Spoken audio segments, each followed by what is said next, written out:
You would take a poll from a group of religious day school students and ask them what are the most important beliefs in Judaism. I'm sure that many of them would point you towards the 13 principles of faith of the Rambam. And if you would split up those 13 principles into three main categories, which is something that Rav Yosef Albo in the Sefer Yikarim does, you would find that there are three major categories. Number one being the belief in God, the belief that God exists, and the belief that He gave us His Torah. The second one being schar va'onesh, that God punishes us for our misdeeds and rewards us for our good deeds. And the third one being a belief in something in the future.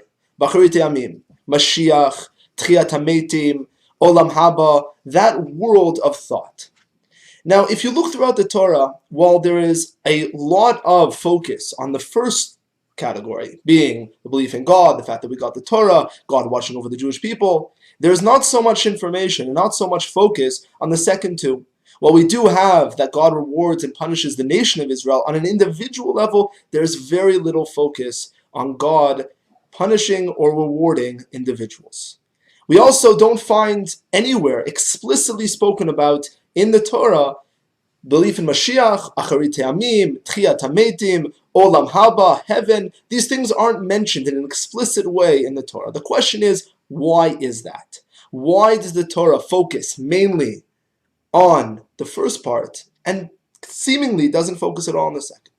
And especially when we come to these parshiot, the next four parshiot about the Mishkan, Truma, Tetzaveh, a break for Kitisa, and Vayakel, Pekudei, when we focus on every detail of the Mishkan, why is it that that is something that we should be focusing on in the Torah, while Tchiyat HaMeitim, Olam Haba, belief in some sort of heaven, is something that doesn't get so much attention? Rav Kook asks that question, but he takes it to a step further.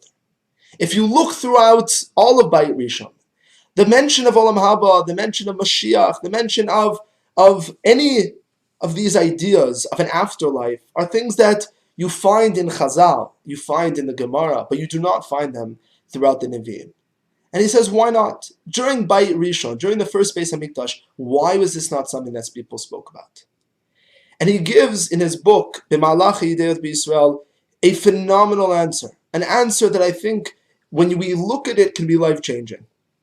And that is, when you are part of something that is bigger than your own life while you're living here, the focus on the afterlife becomes so much more relevant. It would be true. If you would go back in time to the time of Bayit Rishon and ask anybody around, is there heaven? Do you believe in a heaven? Do you believe that God will judge you in heaven? Do you believe in Mashiach? Do you believe in any of these ideas? Everyone would say, yeah, for sure. But they'd look at you and say, why are you asking? Who cares? My life right now is focused on creating a nation that represents God in the world. A nation that lives a life of godliness here, ba'olam hazeh, in this world. Why should I be focusing on the next world? Yes, there is God, and I'll be close to God in heaven. But I'm also close to God here. I'm also part of something that is full of meaning and full of empowering messages and purpose right here in this world right now. In other words, what Rav Kook is saying is that when you're part of something so big and so important, that you live and breathe godliness in every part of your life, in every aspect of your life, then there's no need to be worrying about what's going to happen afterwards. Yes, we will be close to God then, but we're also close to God now. And I think that if we change that focus about creating not an afterlife, but a life of godliness, that's what the Mishkan is all about. The Mishkan is about creating a presence of Hashem in this world. And we, in the past, during Bayit Rishon, that was our focus. In the Galut, unfortunately, we haven't been focusing on building that world, creating that world, and therefore our anticipation for Acharit Yamim, our anticipation for heaven, became more of a focus. But the more our lives are about God now, God here, and building as ourselves as a nation that represents God, the more irrelevant an Acharit Yamim becomes because we're trying to live it right now.